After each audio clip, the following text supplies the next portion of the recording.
In a teacher's cheat sheet, what we want to consider also as well. So we hit on in a teacher's cheat sheet.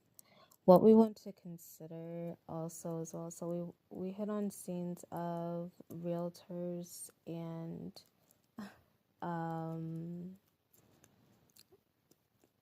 residential house purchasing for elderly parents, adult children, specifically focused, but not completely limited to such.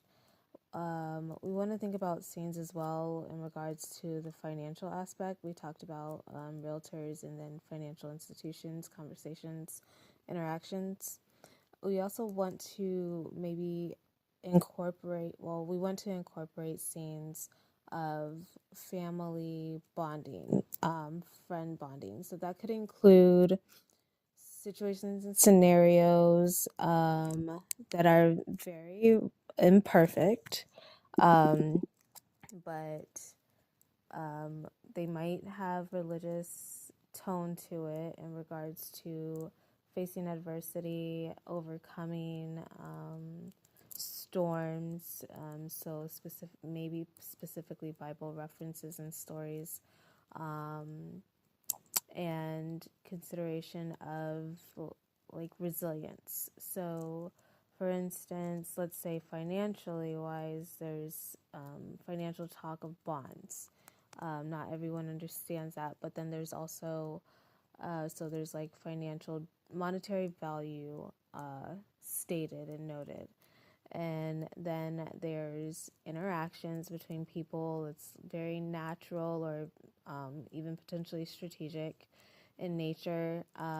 They may have money set aside for specific purposes. Maybe they're aware, maybe they're not.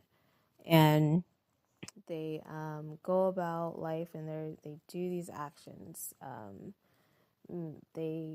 They do these activities and they realize at some point, or like maybe they've coordinated and with religious staff.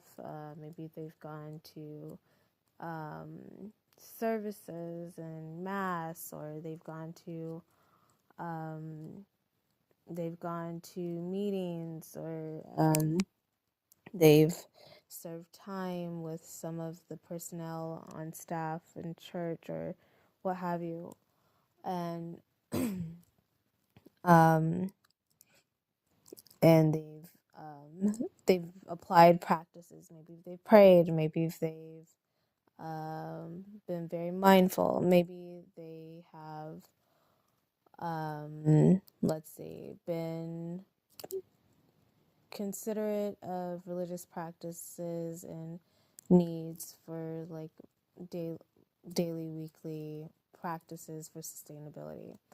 And what they've done is that they like we want to show in the scenes of that resilience. So something that's happened. We won't specifically say anything that's happened for sure, detailed just yet. But some activities have occurred. There's been religious seeking in regards to going to church services, maybe praying, talking to family members, seeking advice, talking to friends, talking to police,